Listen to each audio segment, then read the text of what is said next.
Birleşmiş Milletler İnsan Hakları Konseyi'nin 47. oturumunun açılışında konuşan BM İnsan Hakları Yüksek Komiseri Michelle Bachelet, dünyanın birçok bölgesinde insan hakları açısından kaydedilen gerilemeye dikkat çekti. Bachelet konuşmasında Çin'de Uygurların içinde bulunduğu duruma ilişkin yerinde incelemeler yapabilmek için Doğu Türkistan'a gitmek istediğini açıkladı. Bu sene Doğu Türkistan'a gidebilmeyi umduğunu ifade eden Birleşmiş Milletler yetkilisi, ciddi insan hakları ihlalleri meydana geldiğine ilişkin raporların bulunduğu bir dönemde kendisine bölgeye giriş hakkı tanınmasını umduğunu kaydetti.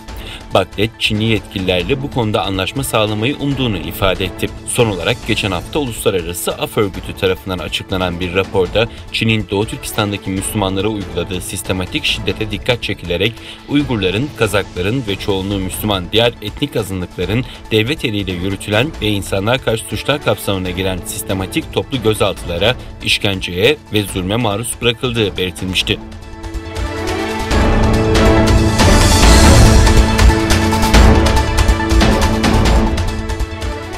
Pakistan Başbakanı İmran Han, kendisiyle yapılan bir röportajda Çin'de Müslüman Uygurlara yönelik insan hakları ihlallerinden haberi olmadığını söyledi.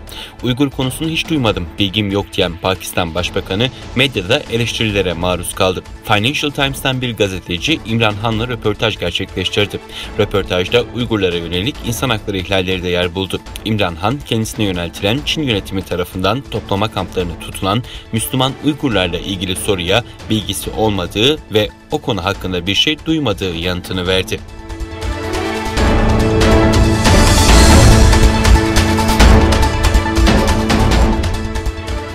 Çin, Tayvan'a 2,5 milyon doz COVID-19 aşısı hibe eden ABD'den Çin'in iç işlerine karışmamasını ya da siyasi manipülasyon arayışına girmemesini istedi.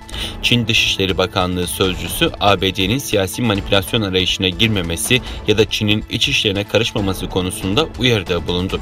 ABD, Çin'le ihtilaflı Tayvan'a 2,5 milyon doz COVID-19 aşısı hibe ettiğini açıklamış. ABD'nin Memphis kentinden hareket eden Tayvan Havayolu şirketine ait kargo uçağı aşılarla birlikte dün Tayvan adasına ulaşmıştı.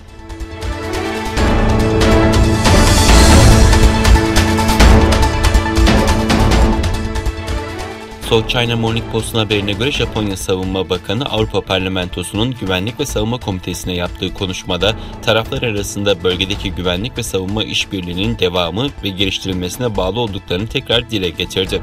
Japonya Savunma Bakanı, Japonya ve Avrupa'nın Çin'e karşı ortak hareket etmesi gerektiğini ifade etti. Avrupa'nın Hint ve Pasifik'te daha güçlü askeri varlık bulundurmasını talep etti. Çin'in Güney Çin Denizi'ndeki ihtilaflı alanlarda statükoyu tek taraflı değiştirmeye çalıştığını öne süren Japonya Savunma Bakanı, Pekin'in buna yönelik adımları nedeniyle bölgede meşru haklara sahip tarafların çıkarlarının altının oyulmaması gerektiğini söyledi.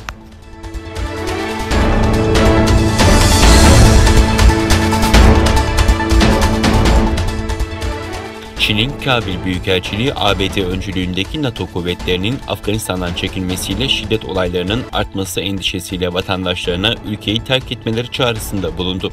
Büyükelçiliğin yayımladığı uyarı mesajında Çinli vatandaş ve kuruluşların terör ve şiddet eylemlerinin artması olasılığına karşı tedbirli olmaları istendi.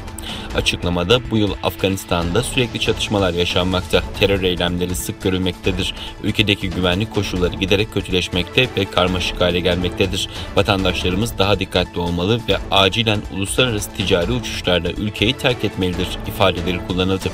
Artan şiddet eylemlerinin yabancı güçlerin ülkeden ani çekilme kararıyla bağlantılı olduğu vurgulanan açıklamada durumun belirsizliğini koruduğu kaydedildi.